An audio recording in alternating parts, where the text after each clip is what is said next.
it.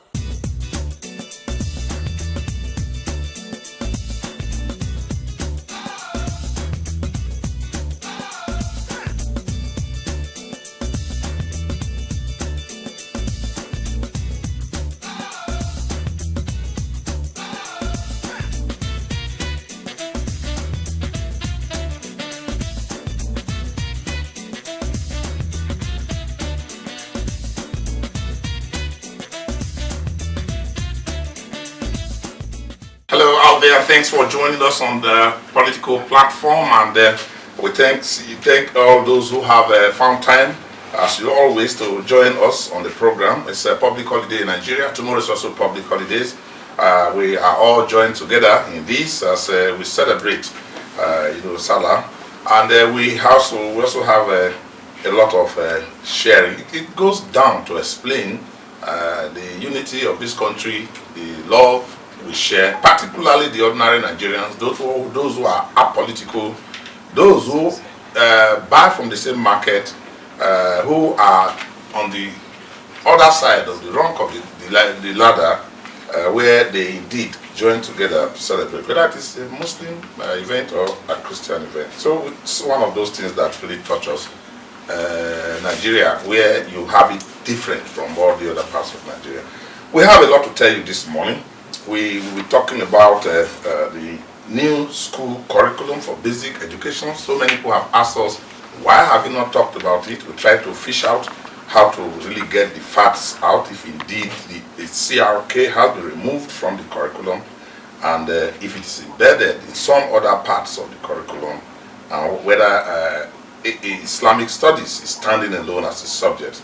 The Fashola House of Representatives did fight over the budget. We also make a mention of it. But as we were getting ready for this program yesterday, we're talking about what we are going to be telling you today. The bomb blasts in the University of Maiduguri last night around 12:01 a.m. Changed the tone of the Boko Haram or those terrorist methods. We thought we had forgotten about the bomb blasts around Nigeria, but unfortunately what happened in the University of Maiduguri yesterday. But today we'll also be talking about the Malabu oil deal. You know about it, we have talked about it severally here. We joined it to the Halliburton and the other cases that involve former heads of governments and ministers.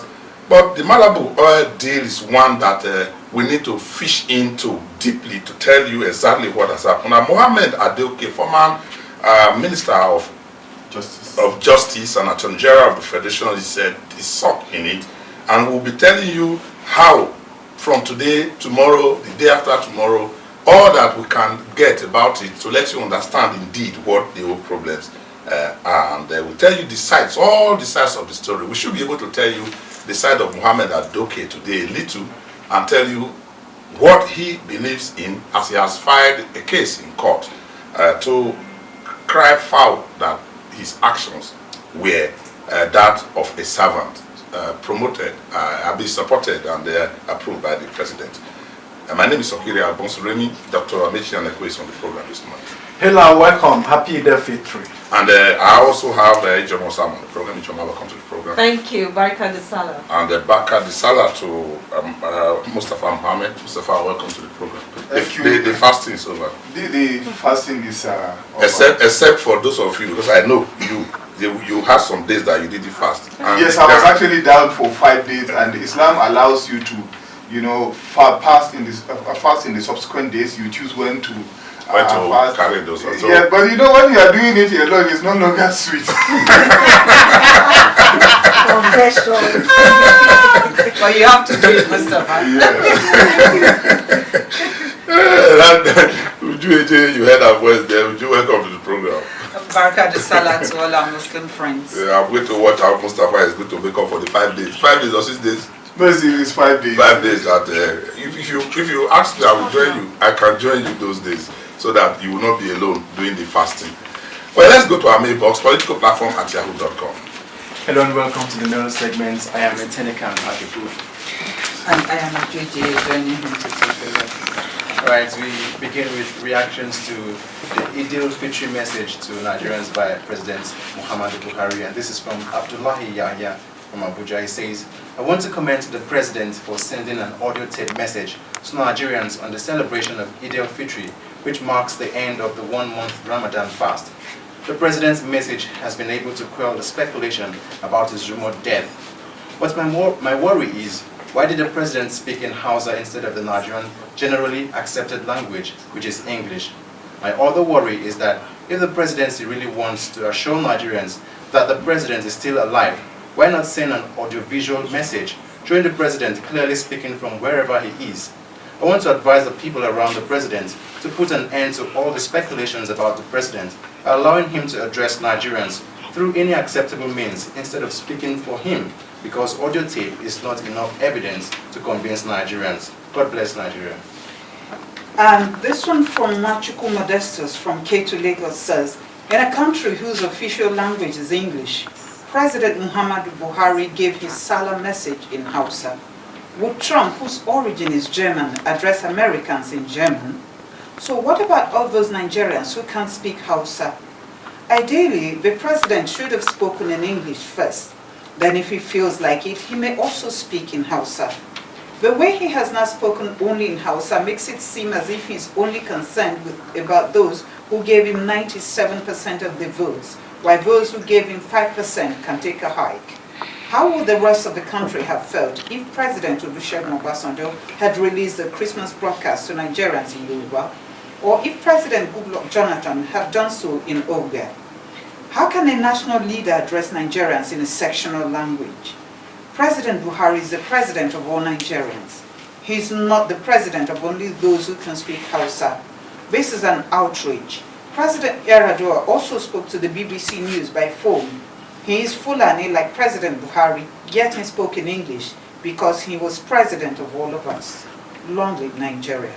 And away from that, Chijoke from Lagos State says, some days ago, the Works Minister Fashola told us and wants us to believe that the National Assembly cut down the monies meant for the second Niger Bridge and Lagos-Ibadan Expressway, paving way for excuses. Should there be any below-par performance on those projects this year? But yes, some days back also, Abdulrazak Nandas, spokesperson of the House of Representatives, made us to understand that the fault is from Fashola, who failed to spend a dime from the 12 billion naira that was meant for the second Niger Bridge from the 2016 budget and returned same to the federal purse. If this is true, we need explanation from Mr. Fashola on why he refused to embark on the only visible project mapped out for the Southeast in recent years. Again, how are we sure that even the 10 billion naira approved by the National Assembly out of the 15 billion naira he requested for will not also be returned or put back to the federal purse? Fairness and justice is all we ask for. And that's it on the mail segment for today. Keep your mails coming, send them to politicalplatform@yahoo.com. Busted. They present the popular radio program Political Platform on the Ray Power FM network. Ray Power FM Political Platform, now on television. Keep track of the country's polity and be part of the process as they discuss and put political developments in the country into perspective. It's Ray Power Political Platform on AIT Abuja. Thank you so much for remaining with us on the platform, and we want to just quickly go to the first headquarters in Abuja. The first public relations officer, our friend Moshood Jimo, is on the line with us, and with the simple question we just want to ask is straightforward: why is Evans, the notorious kidnapper, not in court yet?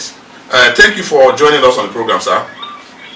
Thank you so much. Good morning, Nigerians. Yeah, because there are a lot of information, rumors flying all over the place, but the one we want to center on is why is he not in court yet with all the evidence that are bound all over the place? Why are we delaying? There's no delay at all. I want Nigerians and those who are equally listening to us to know that we are carrying out a very discreet investigation to ensure that, the cases are so many. Hello, are you with me, sir? I'm with you, sir. Because we want a situation where we set up our lawyers. The Nigerian police force has the highest number of lawyers among every government agency you can think of in this country, even private equally. And this team has been constituted ensure that we are able to get conviction in court.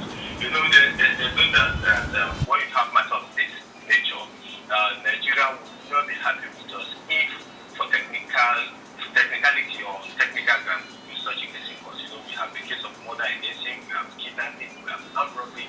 The cases are just so many. These cases are spread across about 7 states in the country. You know, Lagos State has just previously passed a law of kidnapping, where if a kidnapped person died while in captivity, the people, anybody responsible, arrested, suspect, Yes. will be liable to punishment of Death sentence, yeah. So we are being mindful of that. And you know, if you cast our mind back, he was arrested on the 10th of this month. Now we are seeing June, and there's no any magic. Now the worry is that with the kind of confession, those ones we have read on the pages of the newspapers, the large crowd of gang, the supporters that are you are fishing all over. It may take you, if you have to complete all those investigations, then a lot of these rumors all over the place that the police is not willing to charge him to court. It will take 1 year for you to arrest every other person before you put it. Are there no threads of evidence you are sure of that can take this man to jail? At least have we not gotten to a point? First of all, as I speak with you, we have a very good case that can stand in test of trial against Evans and his gang. But the bottom line is that when you look at what Nigerians to know that all what we are doing is in public interest, because such vicious and notorious kidnapper shouldn't be somebody that people will not begin to be sympathizing against. Anybody that is sympathizing with a man, such a person has a criminal mind, and it's unfortunate that even if it is 2 people that are doing so, they are not doing so in the interest of Nigeria.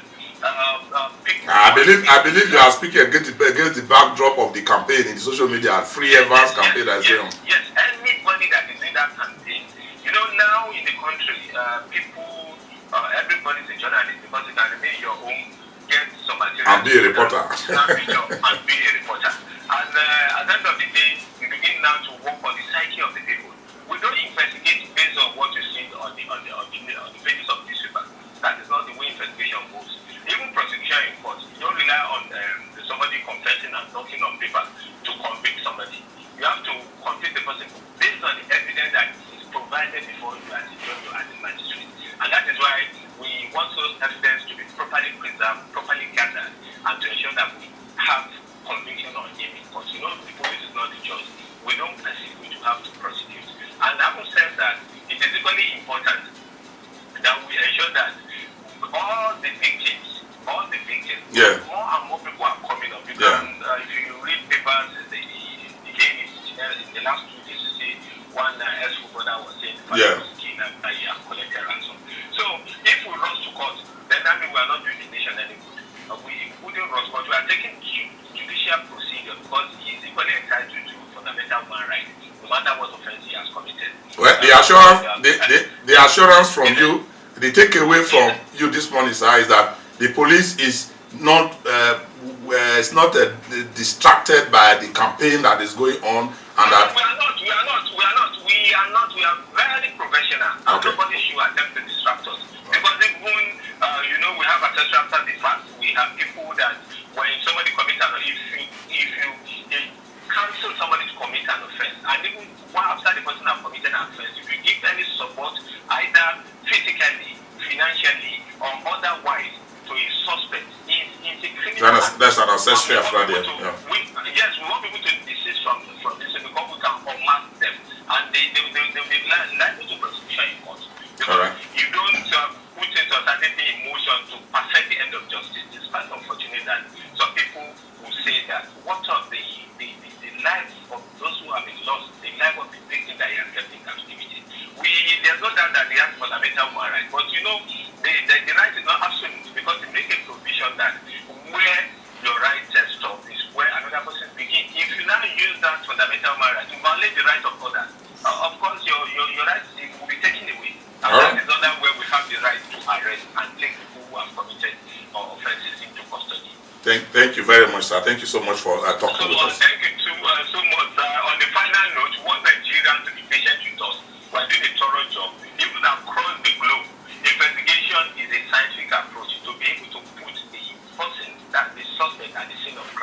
down to know this is the person that committed the offense. If it's going to be a police court, that is a different thing. We can take it to court the following day, but we are not taking it to police court. We are taking it to the normal court under the judiciary. And you know, in criminal justice system, police is the executive because everything starts from us. Right. We are the person that sees someone that has been raped, that is victimized, that was kidnapped, that was robbed, and in fact, a number of things. So we must be very careful so that we don't water down all those things that we are going to use to prove our case. All right. Thank you so much, sir. Thank you so much for being with us. Thank you for giving me the opportunity. God bless. Moshood Jimon there, the Force Public Relations Officer, explaining what the police is doing with regard to the notorious kidnapper that was arrested, Evans. Why the delay in taking him to court against the background of the rumors that there's pressure on the police and a lot of campaign to get him off the hook. We'll be back in a short while. Busted. They present the popular radio program Political Platform on the Ray Power FM network. Ray Power FM Political Platform, now on television. Keep track of the country's polity and be part of the process as they discuss and put political developments in the country into perspective. It's Ray Power Political Platform on AIT Abuja. Thank you so much for remaining with us on the platform. And just before that commercial, you spoke with the police on the situation with the investigation of Evans, the alleged notorious kidnapper who has a well to draw up from, that is talking about the confessions of the activities, atrocities in the last couple of years, 7-10 years they have been trying to track him and the police arrested him. Now let's go to the other issue, the Malabu oil deal. Dr. Amechi, we have spoken about this so many times, and it is one that we need to begin to let the public understand some of the inner details we are getting to find out, and we are going to be devoting time to get to the root of the matter. You know, Malabu was almost becoming like the Siemens scandal. And the Halliburton scandal. Yes, but the good thing about Malabu already is that the EFCC has instituted cases against some suspects, including the former Attorney General Mohamed Adoke, who himself has also filed another civil case against the federal government. So before long, the truth will come to bear. All the facts will be placed on the table, and from there we'll begin to know what really transpired as because get on with their business. A huge sum of money was said to have been involved, over $1 billion US, and hopefully we'll get to the root of the matter. Well, we need to hear. Yeah, but how we can piece together from both the criminal and the civil case that is in court now is that there were some infractions on the law with regard to the dealings and the how the monies and all of them are the beneficiaries allegedly, including government officials, and that's why the criminal case is called the EFCC. But the one that is also revealing is the civil case that has now been filed, and it has a very simple message to Nigerians through that civil case that has been filed by Adoke, that I was a servant, I was a minister, and the president delegates authority by the provisions of the constitution, and the president endorsed and signed it. So even if the former president say he doesn't know anything about it, you need to look at the books to see if indeed he inadvertently or through the process of the law gave powers to the minister to do what he did. And if the court hears him right and say what he did were in line with as a servant who was carrying out instructions or directives from the president, then the ball will fall back on the table of the president to explain why he did what he did and how it was done. But there's no doubt whatsoever that certain monies are flying out there that belongs to Nigeria, and some persons may actually have, through the law, cornered it, and it may be impossible to get it out, to get that back. Okay, the bottom line is, if you look at Halliburton, Siemens, and then this one I think we are talking about right now, you look at the number of European countries whom have prosecuted and jailed their businessmen as a result of involvement in this corrupt activity, distributing various huge sums in dollars to Nigerian government officials. And our refusal here to really tackle the matter by prosecuting those involved, no matter how highly placed they are, then it makes nonsense of the anti-corruption fight in the country. All this going to court, suing, counter-suing, and debates in the media have not helped the problem. In some of these cases, we learned that even former heads of states were involved, former ministers were involved, directors of former oil companies were involved, and then unfortunately, they have not been prosecuted. And in Europe, those whose companies and officials go to prison are languishing in prison right now. So how do we defend ourselves? Yeah, the Halliburton and the Siemens case provide an instance example of what we are talking about. For the Halliburton, the minister has been, the former minister, a case has been filed against him, but himself has gone to court in a civil case to say, look, I acted as a servant, and nobody can actually say I was doing it unilaterally. I had the powers as minister, and those powers were delegated by the president, and the president endorsed it and he signed it, and he's throwing it back on the court of the former president Jonathan. But how will Nigeria recover that money? How will they get those funds out? Is it possible? But we are trying to get somebody to come to the studio so that it doesn't appear we are just talking in theory.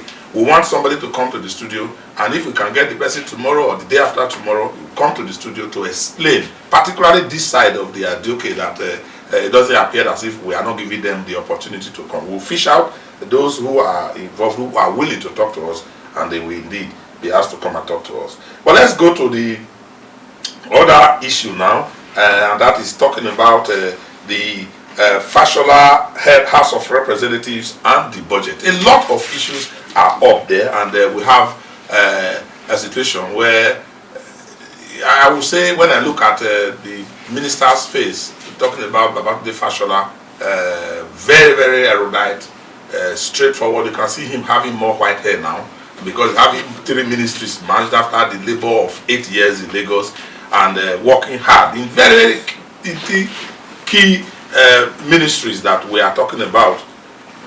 But his statement that the House of Representatives went on its own to indeed take the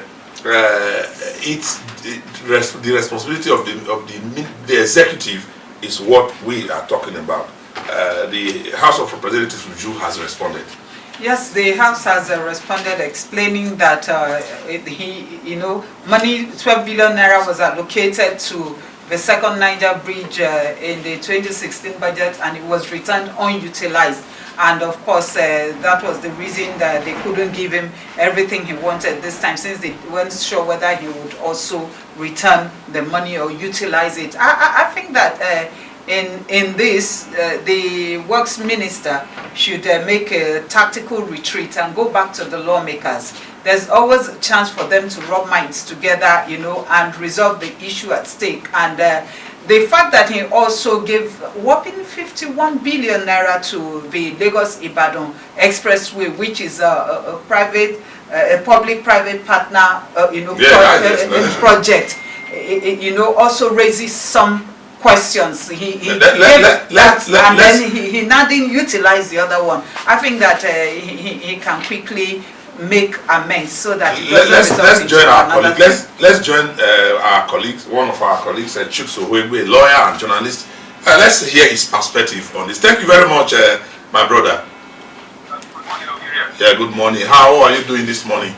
I'm fine, thanks. Let's have your perspective on this issue. The debate between the argument between the National Assembly and the Ministry of and the Minister of Works, Power and Housing. Straight away, I will tell you that the problem with our policy is that there is no synergy between these arms of government. If the executive arm goes there and the legislators have a meeting point where they can iron out things, everything they are doing is for the good of this country. There should be a common place behind the scene where, if it's a minister or any person from the executive arm of the government, you have a problem, you come to the legislator, and both groups will sit down and say, this is what the problem is. If you look at that issue, it is not a very big one. It is just a minor misunderstanding. But the bottom line is that the country is going to suffer for it, because some persons feel that their ego is involved, which is unfortunate. Now there's a throw-in by the House of Representatives that there's a court case by a case that was filed by Femi Falana some time ago, in which the lower court indeed ruled that the National Assembly has the power. Is it to think out with review upwards or reduce? Absolutely, I'm aware of that case. That case is quite good. The resolution of the court is still subsisting. The executive arm of government has not appealed it, so it is the binding thing that is going on now. The lawmakers have the right to increase or decrease. It is within the. But do they have the power? But did the court say have the power to insert, break down, reduce? Is that also included? I mean that is for now. That is what it is. That is why what I'm telling you, that until the members of the executive go to a higher court to vacate that, it remains the law. Okay. Well, thank you very much, our colleague and friend, lawyer, journalist, Chus Ohwegwe, his perspective on the issue. Thank you so much, sir. If you look at the issue at stake, you find that there's also politics involved in this matter. Some people have said, look, the executive has a way of taking care of itself so that in its re-election bid, it doesn't run into problems. The lawmakers are also trying to protect their own interests. So when you talk about insertion here, they also are the closest to the people at the grassroots. They know what the people need. And for some of them, it's a campaign promise that they want fulfilled. I think that they just need a beating ground, because I remember that former President Olusegun Obasanjo was able to accommodate some of those things. And to that extent, the budgetary process wasn't too rancorous, unlike what we're having in recent times. Right. I think that the two arms of government should find a meeting point. Yeah, thank you so much, and that's how we're going to be wrapping it up.